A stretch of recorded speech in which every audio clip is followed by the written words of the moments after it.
Hey you guys, welcome back to the channel once again. So today, of course, we're going to draw. That's what this channel is all about. We're going to start a little session that I'm already kind of doing. It's kind of like the warm-up, but I kind of narrate through it and talk through it and go through and teach you some of the principles of design, principles of art, but also kind of give you some context of why I make certain decisions in the drawing process, and also talk a little bit about the history of my career and what I've done, and some of the examples and life examples that are relevant to the drawing process. So let's get started.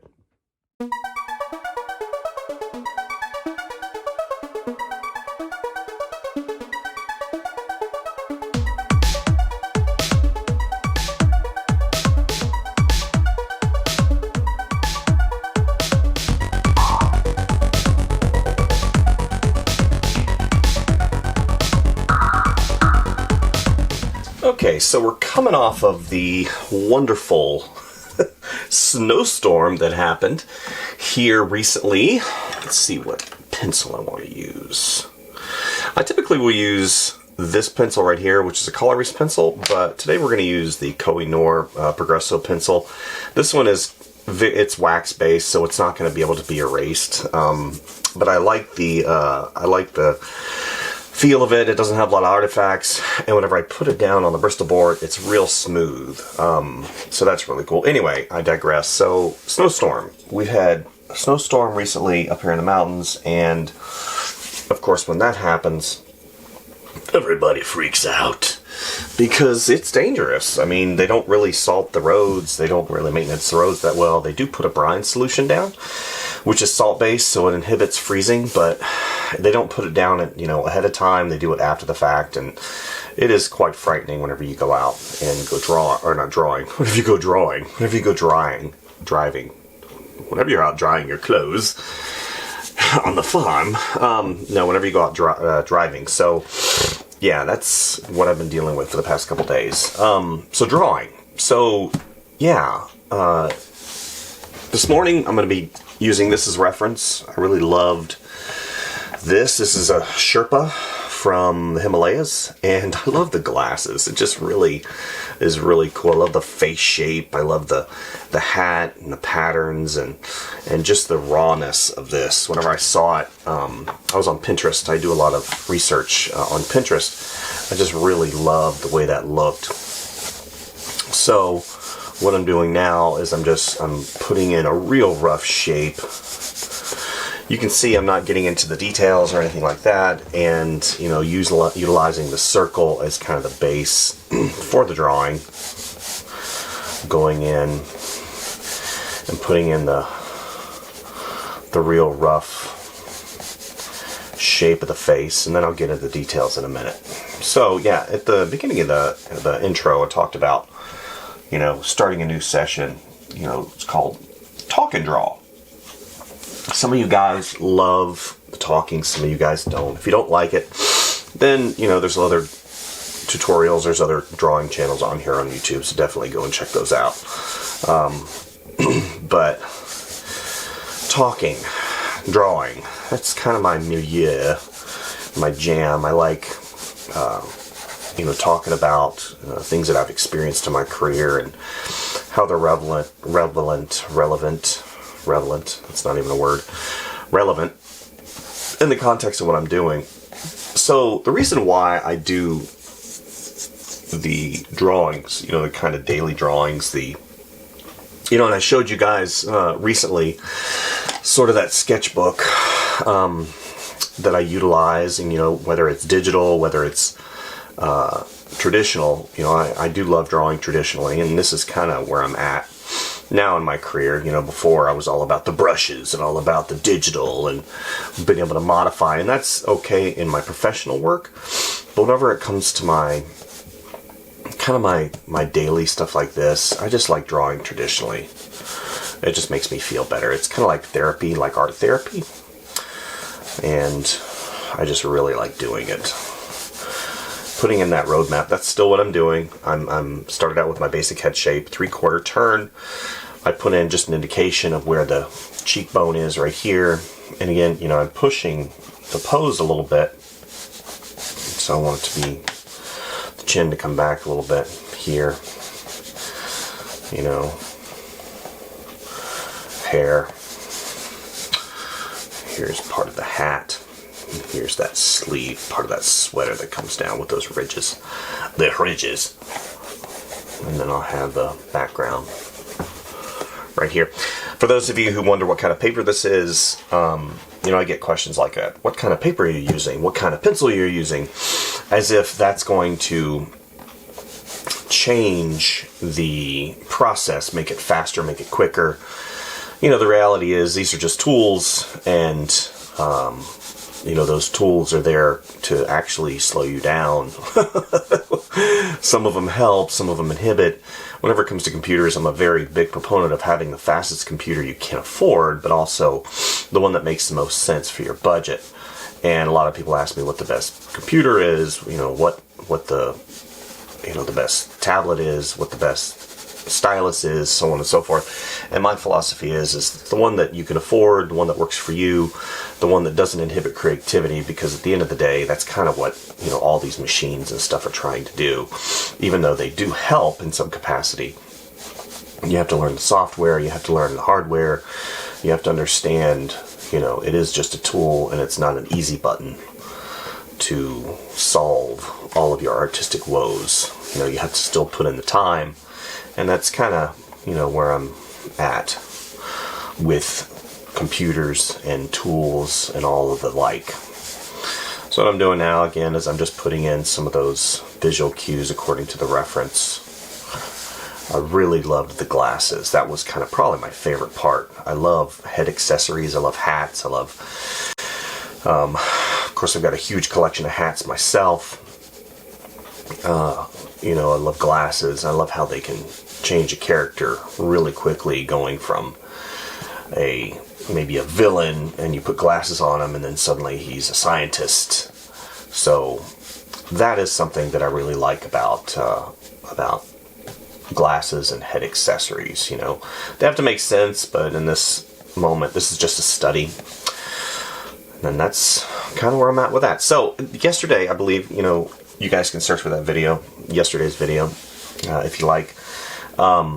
Yesterday I talked about how I like to start on this side whenever it comes to portraits. I like to start on this side of the eye. What I'll do is I'll take this line, because you've got his head right here, and you see that I've started out with a circle, and sometimes you'll see me draw up, and I'll draw where the top of his head is, because at the middle, from the bottom of the chin to the bridge, the center of the bridge of the nose, where the eyes are, that eye line, and you see that I've got this eye line right here. I kind of drew a little bit wrong to begin with. It goes right here. There we go. So here, and then what I'll do is I'll determine the very top of the head, which is right here. So then that comes around. Okay. So then this hat needs to go back a little bit further. And you'll have it right up the one of his head here. And you see I'm drawing really light again to not just solidify those shapes really off the bat. Some people have the ability, you know, not to construct like this, and that's completely fine. They'll sit there and they'll draw, and they'll keep in mind, in their mind's eye, which means kind of in their imagination, okay, the distance and relationship, and I know where stuff is. But me, I kind of have to have that roadmap. You know, I remember growing up, I was always really good at directions. I mean, I could, you know, do things pretty well whenever it comes to finding out where I was. And, you know, later on in life, my wife makes fun of me sometimes because I get lost. You know, and I don't think that has anything to do with my inner GPS system. Because, you know, we all have that kind of inner GPS system. I basically start thinking about other things, and I'm like, oh my gosh, you know, I don't remember, I didn't take visual pictures of where I'm supposed to be, and, you know, I'll sit there and I'll realize after the fact, and I'm like, oh crap, I don't know where I am. And that happens pretty regularly now, and I'm sure that, you know, as the older I get, those things I'm going to have to really watch, because I don't want to get into a situation where I get completely lost. And I don't want to rely upon GPS too much. You're like, just rely upon GPS.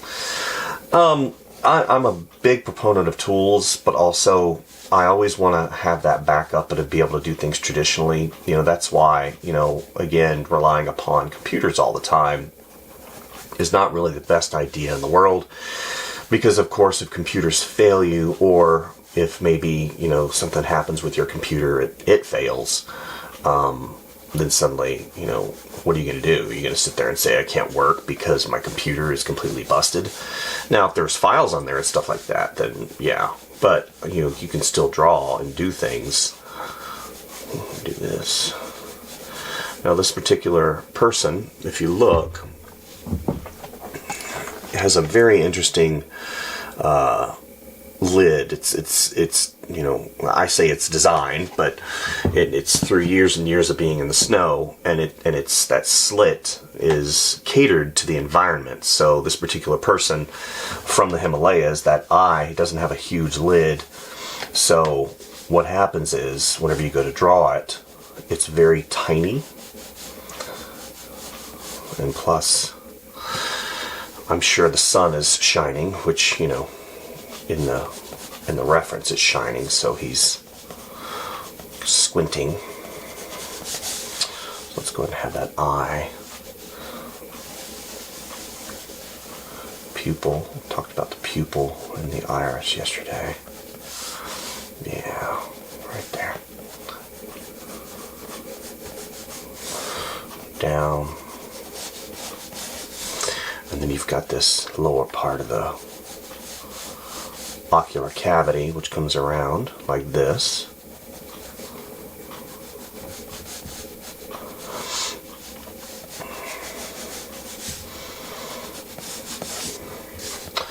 Then I'll do the same thing over here, always thinking what's behind the scenes. And what does that mean exactly? That means I'm thinking anatomy, I'm thinking characterization, I'm thinking squash and stretch, I'm thinking focal point, I'm thinking all these things at once. It's like I don't know if you can relate to this, but it's like whenever I draw, I can feel the form with my hands. And it's kind of like I'm sculpting. I've said this before with regards to drawing. Don't think of the drawing as a drawing. Don't think it as a 3D or a 2D surface. We always tend to think about paper as being a 2D surface, obviously, because it is, because, you can't reach in to the paper, inside of this environment, but your brain can, right? Your brain can think, okay, so here's a really good example. The nose coming out, coming down with this line, and that's another thing. We're using lines to describe a three-dimensional form, so that's why a lot of times you'll see me, whenever I put these lines in, you'll see me draw these construction lines, or I'll draw just a generalized shape of the shadow, and I'll shade this in. What that does is it pulls out the nose because I've shaded under it, because the light right here is hitting the top of it. Okay. So then I have this, again, understanding the musculature and how it forms around the lips. Lips are one of those funny things that people sometimes have trouble with.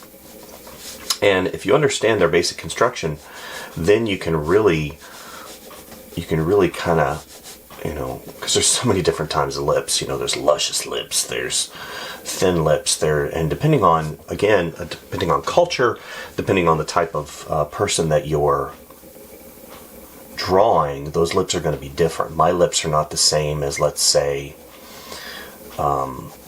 somebody from South Africa or even South America, or any other place. My lineage happens to be from Norway, Dutch Norway. So, those people, their lips are different, their body types are different, and I talked a little bit about this yesterday, and how in today's society that culture is kind of poo-pooed. And I'm like thinking, I love culture. I love experiencing new cultures. I love experiencing new things. I love the all of the the foods, the music, the dress, all of that stuff. That's what really makes humanity wonderful, is the diversification of the culture. Let's go ahead and make sure that we're putting the glasses in the right place, and then it goes back. And then I've got this hat that comes around, and it kind of goes around here, like so. And I've got this big shape. If we look, let's reference again. So you look at this and you think, gosh, there's just so much hair there. But if you think of it in terms of just a big shape, then it's not going to scare you. You see, and then suddenly, whenever you make it a shape, you got this scarf that comes out like this. Whenever you make it a shape, then suddenly it's not a foreboding element in your drawing. So let's have that bottom lip come around. So I've already got the corners of the mouth, and the corners, again, referencing a lot of that drawing time that I have behind the scenes that you guys don't see, a lot of that time of study, me understanding where placement of stuff is, stuff being anatomy, anatomical items on the face, corners of the mouth matching up with the center line of the pupil, inner part of the nose, the outer part of the nose here matching up with the inner part of the eye, same goes here, so on and so forth. And there is some distortion whenever you have a little bit of foreshortening, which is what's going on here. I keep wanting to move this out a little bit more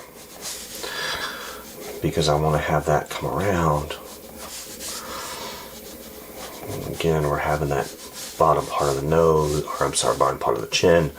So now, here we go.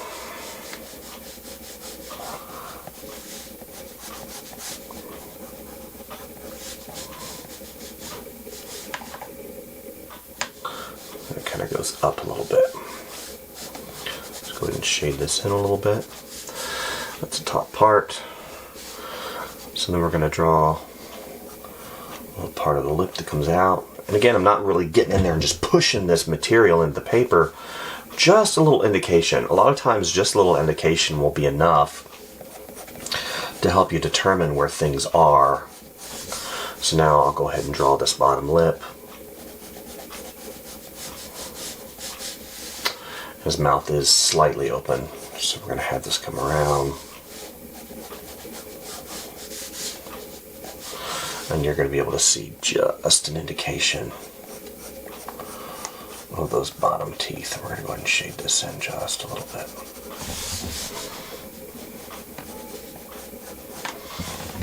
Okay. I did make that top lip a little bit better because, I am who I am. We're just going to change that drawing up a little bit from the reference. There's always that phrase. I'm not a huge fan of utilizing the term slave because obviously terrible things are associated with that, but a slave is to be subject to. You basically have to listen and follow everything the director or whoever is over you. And you don't want to allow that reference to just say, hey, you need to do this, you need to do that. As the artist, you definitely have that privilege and that freedom to change it any way you want to. So let's go ahead and draw that chin. Come over here, figure out what that ear is, down, and here's the lower part of the chin. See, it is very simple sometimes. It's one of those, it's not a formula, it's more or less a process. Every process is going to be different. See, here's that shadow that I talked about.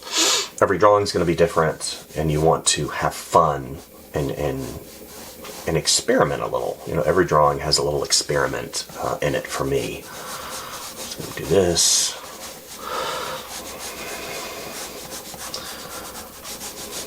Hair, and then I'm going to shade this in to help frame, because if I looked at the reference and I'm like, okay, so it has a little framing element to it.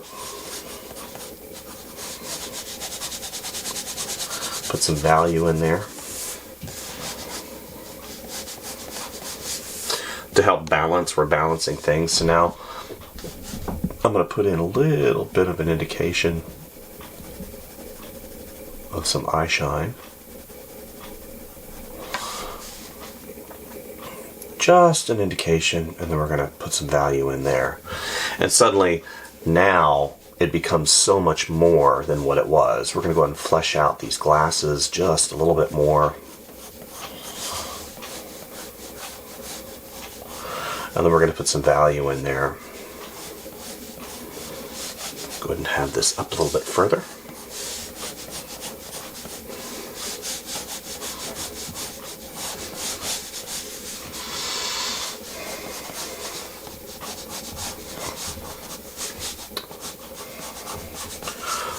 What we're doing right now is we're putting a little bit heavier line to, again, define the hat. Cave that in a little bit because it's not a rigid form, so there's going to be some bend in it, some squash and stretch. And you notice I'll go in and I'll draw these shapes. And what are these shapes? These are shadow shapes. They help me, again, I know I can look at the reference and I can tell this is a rounded form right here. So then this will be flat, and then I've got this shadow shape that's right here. And that helps me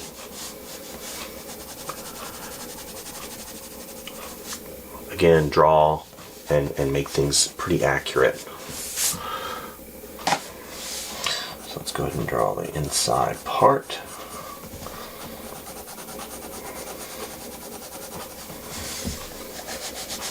And now what I'm doing is, again, I'm going back to general. Even though I'm getting into more details, I'm still in that general phase of making sure that I've got these specific elements that help tell the story. The eyes are very important in this. As I almost messed one up because my pencil is not sharp enough.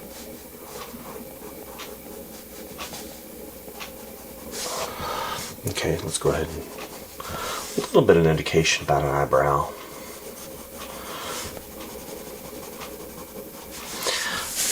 Okay, let's sharpen it. Almost. Now what I'm going to do, again, like right here, it's darker, but I'm not going to make a dark line all the way through here because you have two lines coming together, two lines, and it goes away from you, so it's going to have more contrast right here, and then it's coming toward me right here, so I'm going to go ahead and make this a little bit darker, and of course, make that pupil a little bit darker.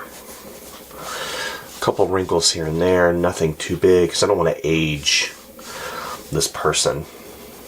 The more wrinkles you have, the more age you have. Again, here's me drawing a shadow shape. We're going to draw a shadow shape over here. And what helps me, it's like if I were to look at this and I were to go ahead and squint my eyes, okay? Squinting, it basically, it puts the shadows into shapes, and it shows me what's the highest contrast. So I need to go ahead and darken in the frames of the glasses. This is really dark right here. Okay. And even though now I'm into the kind of the detail-y stage, I still am in the broad in my mind because I don't want to forget the bigger picture. That's very important. A lot of times I'll tell my students, I'll say, okay, so now that you've kind of gotten everything that you wanted to in, what you need to do now is you need to walk away. You need to walk away, and what's going to happen is it's going to give you a different perception and perspective of what you're seeing. And then, you'll come back to it and you'll realize, oh my goodness, this isn't what I wanted it to look like. Because you're too close to it, you're too familiar, Again, squinting, drawing in these shadow shapes. Let's go ahead. We're going to shade this in a little bit. Shade that in a little bit. This right here is casting a shadow.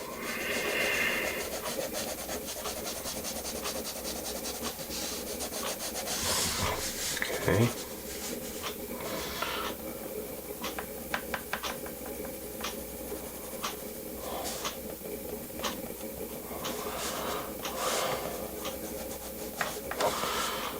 Okay.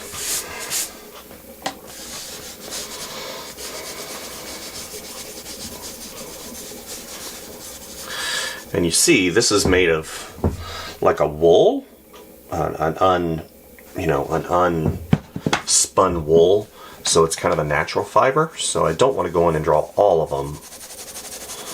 You know, what I would probably do is just shade this in and come back with an eraser and pull some of those out. So let's go ahead and do this. This needs to be darker.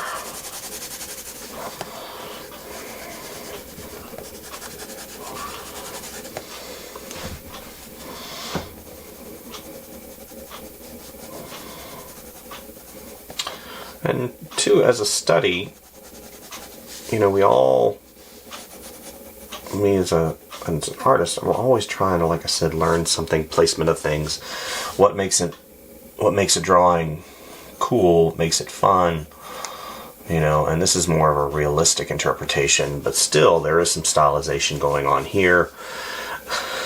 You know, we've got an eyebrow right here underneath.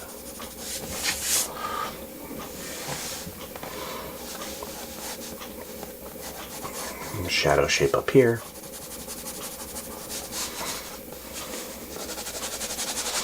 Now this is one of the reasons why, you know, I talk about, especially whenever I draw in digital, I always work on a gray background, because gray is that mid value, such as a skin value, such as a shirt value, you know, that mid-tone gray.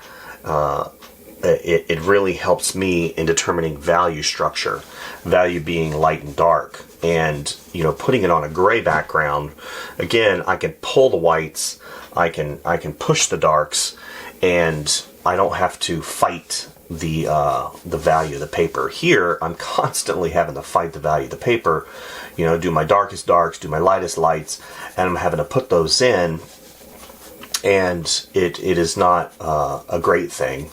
So that's, you know, one of the big reasons why I use a valued background. You know, I do have valued background paper, but, you know, in the context of just doing a simple warm-up drawing for you guys this morning, this is why, you know, I work on Bristol board. Again, it's also really durable. So, okay, I think that's where I wanted to land for you guys today.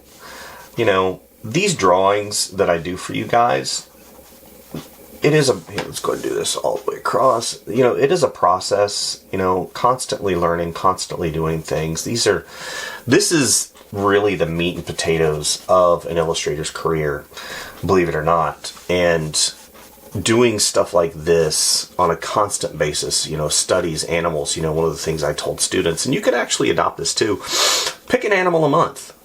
You know, oh, this month I'm going to draw bears. And you draw bears and you learn the anatomy and you learn these things and you do this on your own. You're not doing it as an assignment.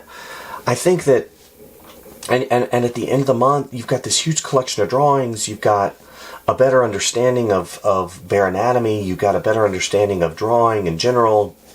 And that anatomy, I want to say it's universal, because, you know, you can apply that to so many different things, from human beings to dogs to cats.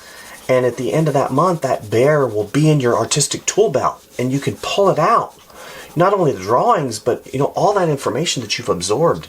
That, my friends, is what I'm trying to get at with this whole drawing thing. You know, I've had people ask me, how long did it take you to do this? You know, how long? And it's so funny. That's one of the first phrases that always comes out of somebody's mouth who isn't an artist. How long? How long? Because if you say you did it in 10 minutes, they're going to go, oh my gosh, you're so talented. And that's not a talent gosh, talent is one of those things that I think is great if you have it, but a lot of times talent is masked as massive hard work, dedication, you know, behind the scenes stuff that you never see. Here's a shadow that comes around here. And, you know, somebody asks me how long something takes. A lot of times I'll fake it, and I'll tell them it took me a lot longer than it did. Because, you know, if you say, oh, that took 12 hours. Oh, okay. And that kind of lessens, that for some reason that lessens your ability as an artist. Well, maybe I just like to take my time. You know, what's wrong with that? Maybe I'm an observer of life. Maybe, you know. So I think that, you know, these drawings, these important drawings that you do, especially the ones that you warm up in, especially the ones that, you know, you experiment on, will definitely help you the most going forward. And that ultimately, at the end of the day, is what's really one of those deals that's important, is moving forward, getting better. Don't we all want to get better? Don't we all want to do things a little bit more efficiently, especially if you're doing things as a professional? You know, time is money. But even if you're not, even if you're just having some fun, you know, you don't want to spend a billion years on things. And a lot of times, one of the phrases you need to really focus on, I think, in today's day and age, is finished, not perfect. We all have that misnomer that everything needs to be perfect, and it doesn't. You know, is this drawing perfect? No, there's a ton of issues with this drawing. The nose is too big, it's a little bit high, the eyes are kind of messed up here, the glasses are too big, the head's not really working. But in the context of a teaching tool and understanding, you know, gosh, you know, I'm okay with where I'm at with this. Even this is a little bit. So we're going to raise this up a little bit. A little bit too low. As a teaching tool, it helps me determine, yes, I still need to work a little bit. And since this is just my personal study, I'm okay with it being where it's at. So hopefully you guys learned something today, especially, you know, about yourself. Not so much about me, but about yourself. If you've got things that you need to work on, and artistically speaking, definitely, you know, choose something, choose an animal, choose a person, choose an object, draw that object more than once, draw it until you really understand it and know it and you can feel it in your hands. So that's where I wanted to land with you guys today. Please like and subscribe if you like what you see. Trying to grow the channel every single day, and we'll see you soon. Thank you guys.